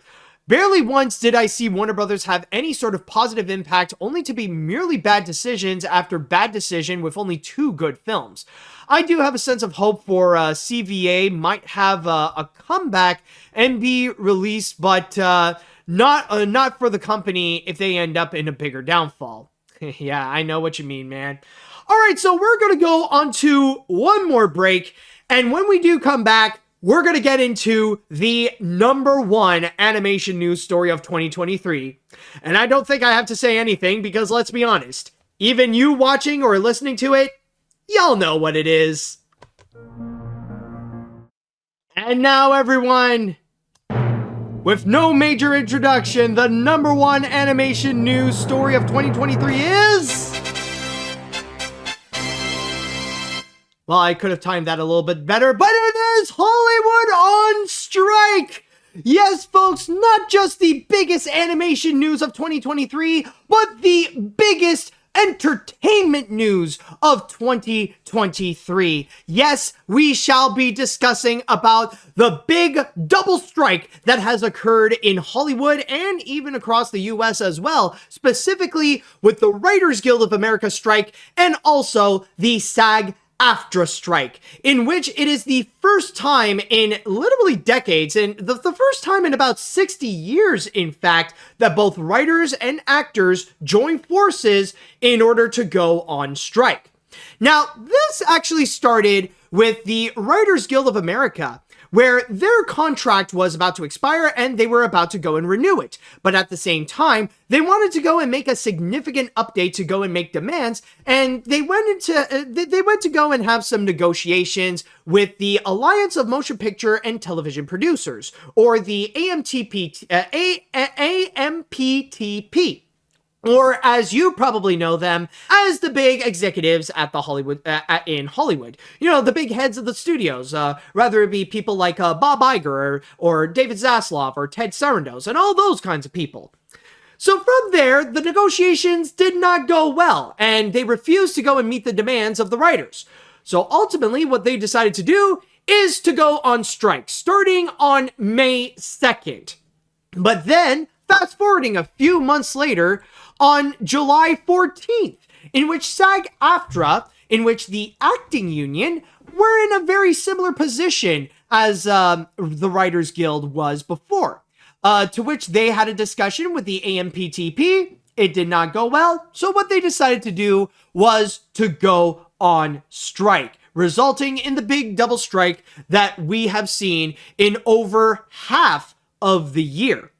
And throughout that whole time, we have seen some major consequences occur that have made a major impact in the industry. Of course, there have been several movies that have been delayed.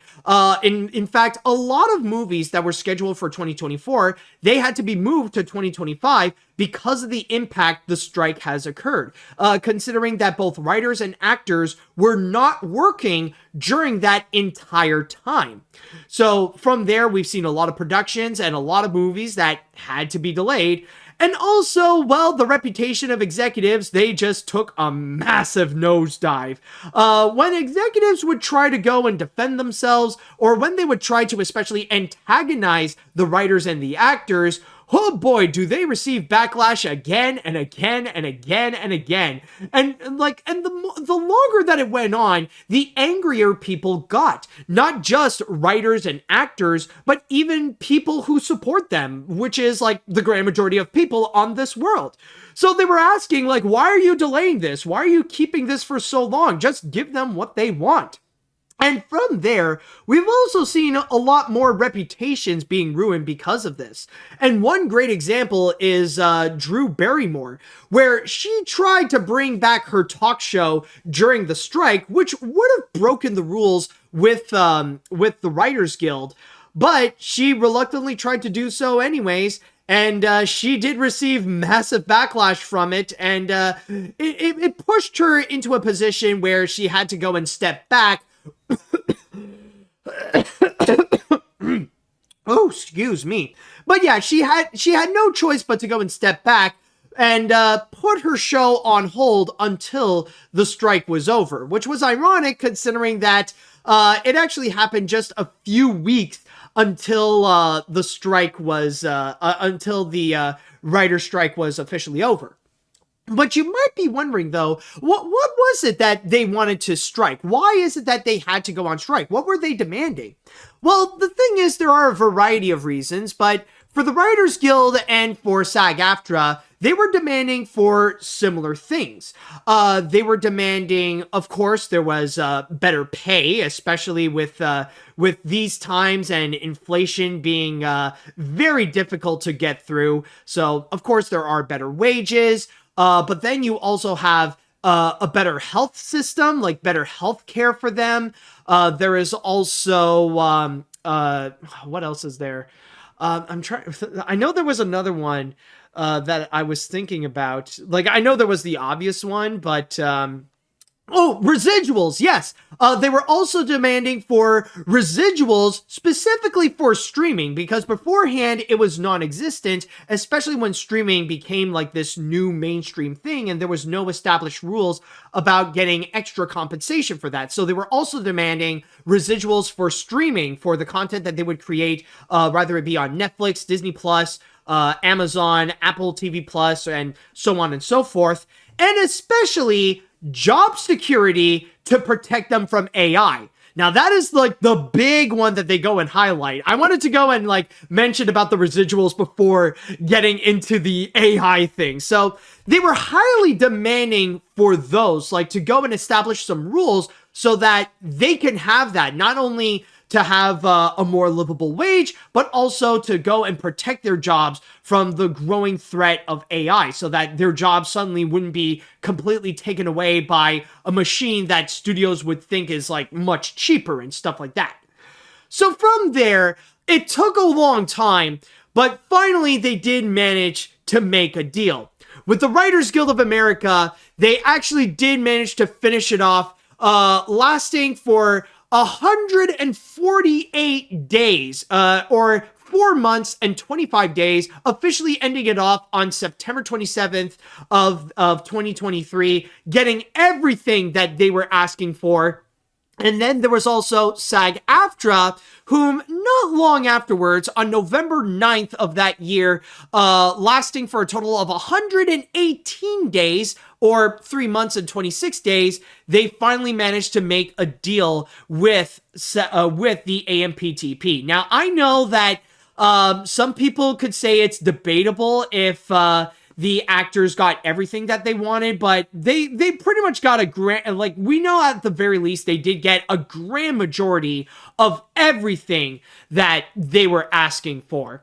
And again, when you do factor in both the writer strike and the actor strike, from there, the total amount of time in which they went on strike, it's just a little over half a year. I mean, it went on from the beginning of May all the way down to a little after the start of November. So a little over 6 months that both of them had to go on strike. And it was just crazy to go and witness. And I've already mentioned about like all the consequences that the executives received. And I mean, the reputation of the executives really got damaged in there. And not to mention how it hurt, like it played a big role in how it was pretty rough for not just for Disney and for Warner Brothers, but for all the studios. Like they were all going through a hard time, and they received a significant hit in their business because of these strikes. And I mean, that's also a very significant factor into why Warner Brothers had a very rough third quarter, like especially with like even though like they would have Barbie release, but like the actor strike and the writer strike, like they did a lot of damage at the studio, especially if it would go and heavily delay a lot of the projects that they would have that they couldn't go and immediately produce, especially when they want to do some highly anticipated stuff. Like James Gunn couldn't be working there right now to go and rebuild the DC universe because he would also be striking because he is also a writer.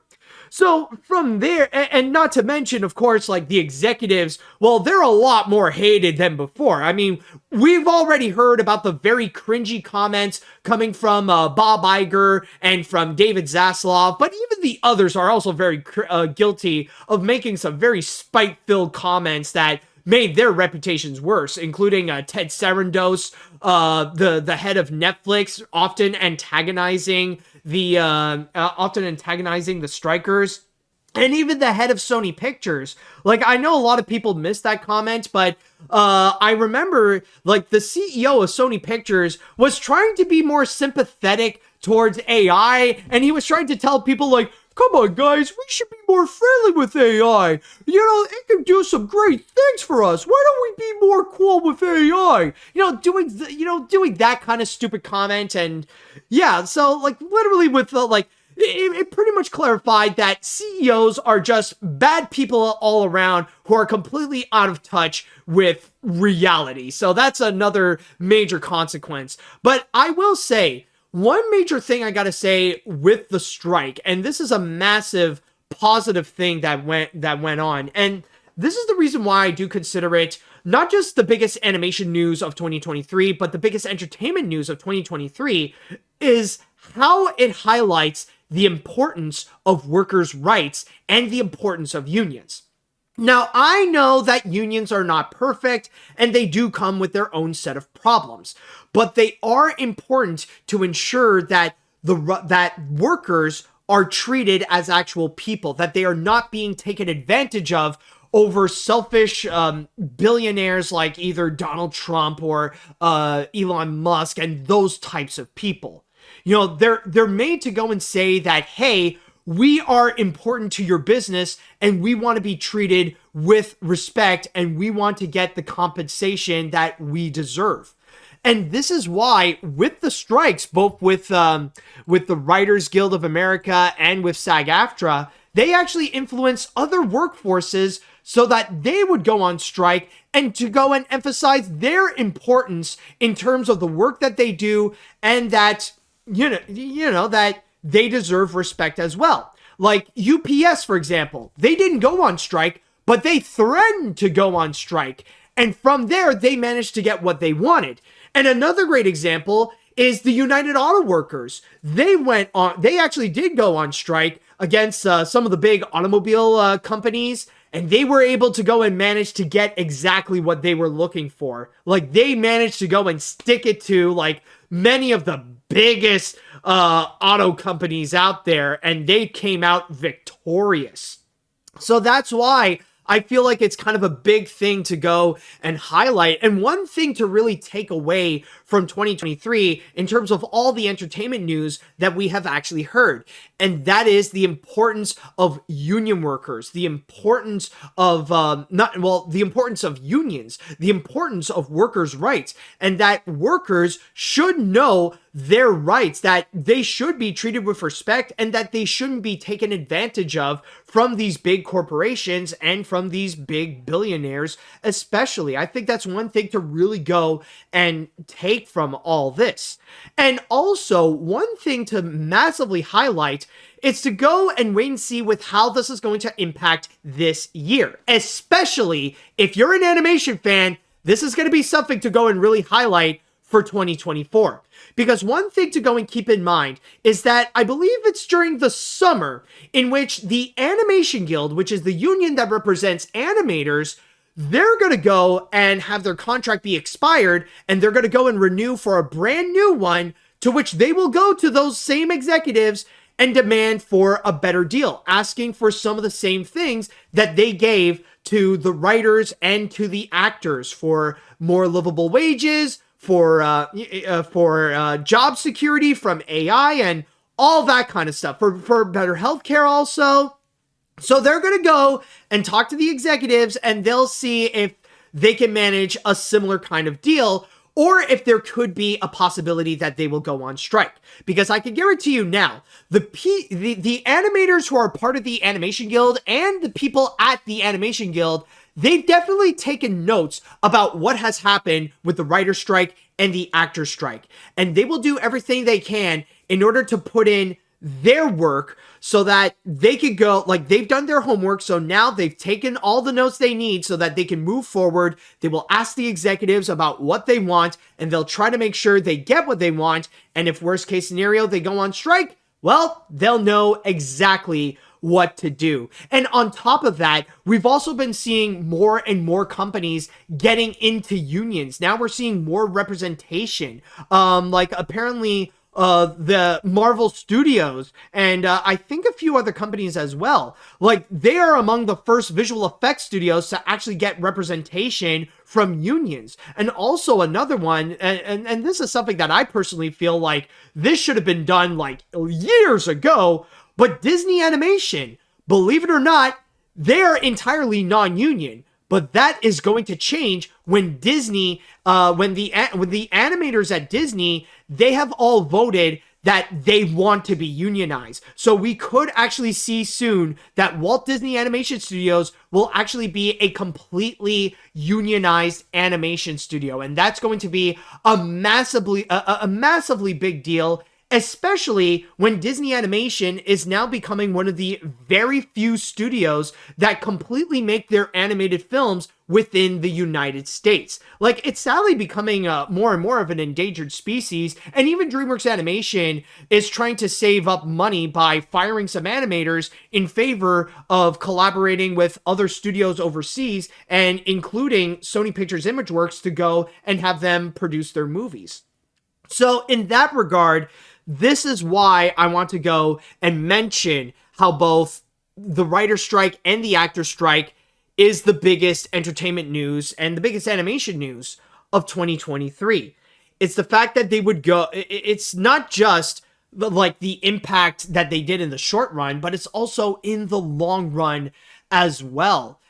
And again, it's all about highlighting the importance of unions, why unions are good for workers, and not only that, but like also debatably good for studios as well, and also the importance of workers' rights, to tell them that they have, to highlight that no matter where you work, no matter where you are in the workforce, this is to go and emphasize that you have rights. You deserve to be treated respectfully, and you deserve to have the compensation you need, at the very least, in order to go to live.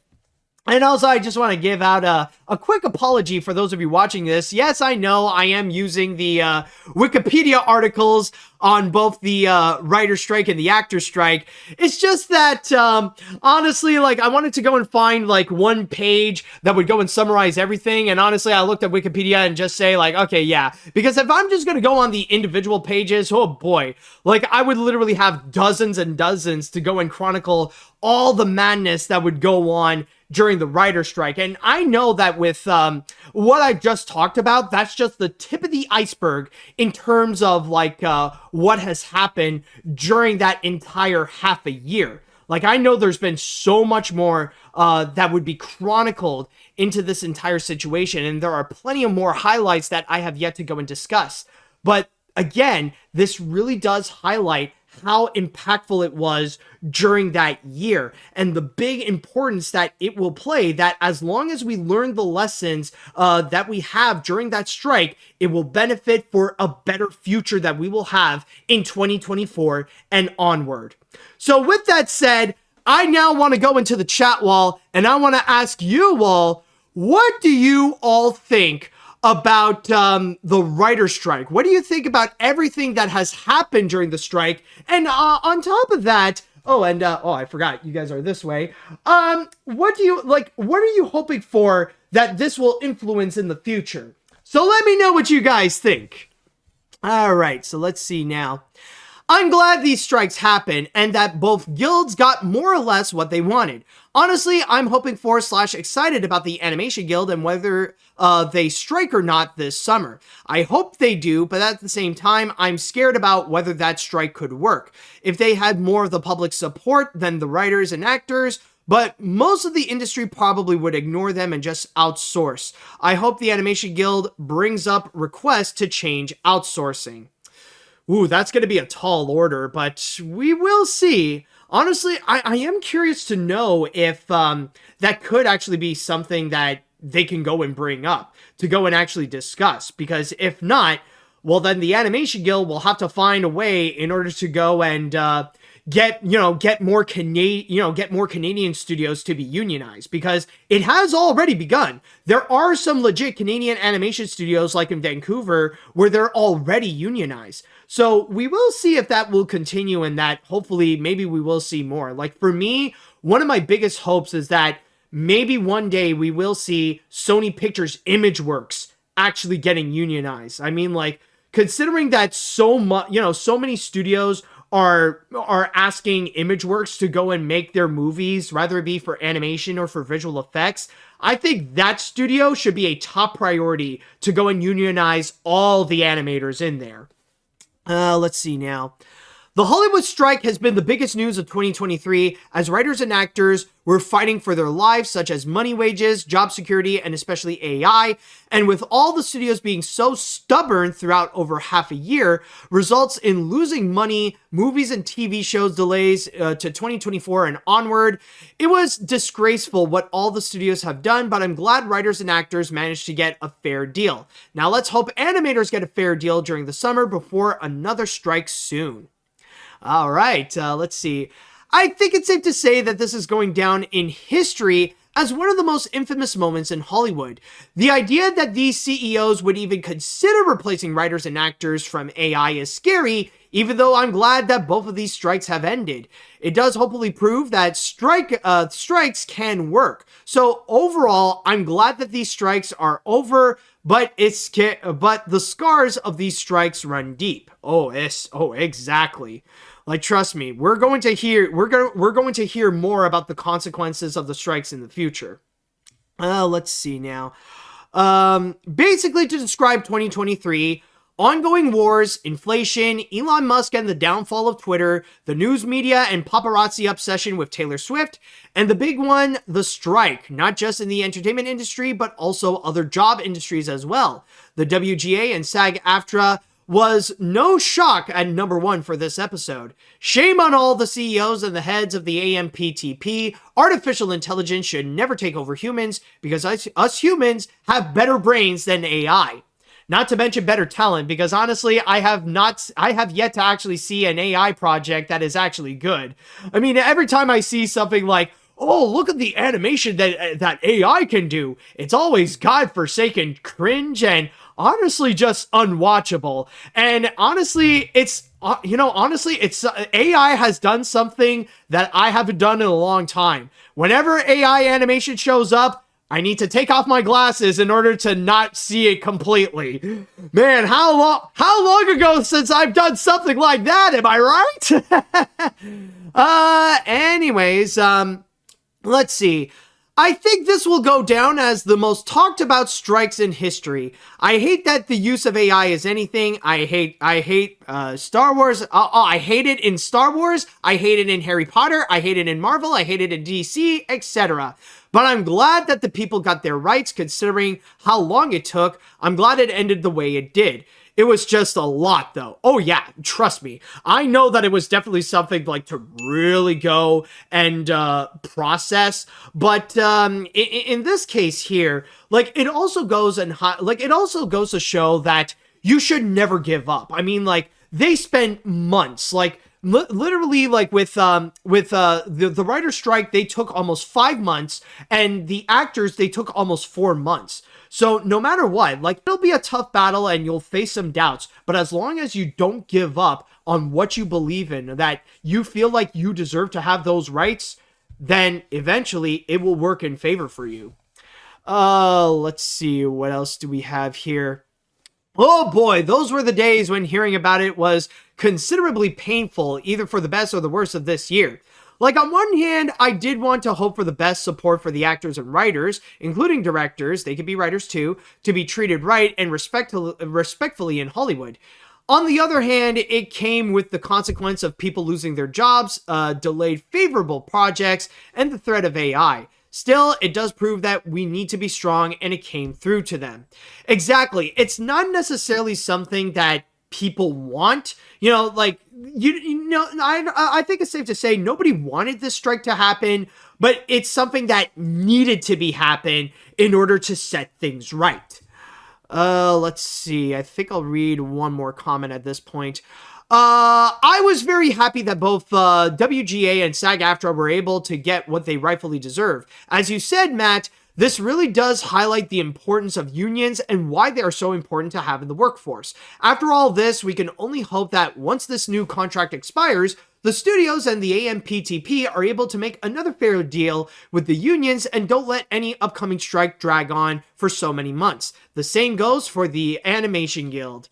And with that said, folks, that should do it for this episode of AniMat's Crazy Cartoon Cast. Thank you all so much for watching, and don't worry, for next time, we will be back to normal to go and talk about the latest animation news that is now going to be happening in 2024. Don't worry, I'll keep you all posted if there are going to be any episodes that will be coming, rather it be on my Facebook, Instagram, or even on Blue Sky. But not on Twitter, though, because honestly, I quit that website, and honestly, let's be honest, it's for the best. I mean, it's not going to last long anyways. But anyways, I would also like to say, if you would like to see more of AniMat's Crazy Cartoon Cast, then don't forget to go and subscribe to my Twitch channel, AniMat Live, and on the AniMat's Crazy Cartoon Cast YouTube channel. And on top of that, don't forget to go and follow me on whatever podcast service you're listening to, whether it be on Spotify, Google, Amazon, iTunes, and more. And with that said, I'd like to say thank you all so much for listening. Thank you all so much for watching. I wish you all the best for 2024. And until next time, see you later, dudes.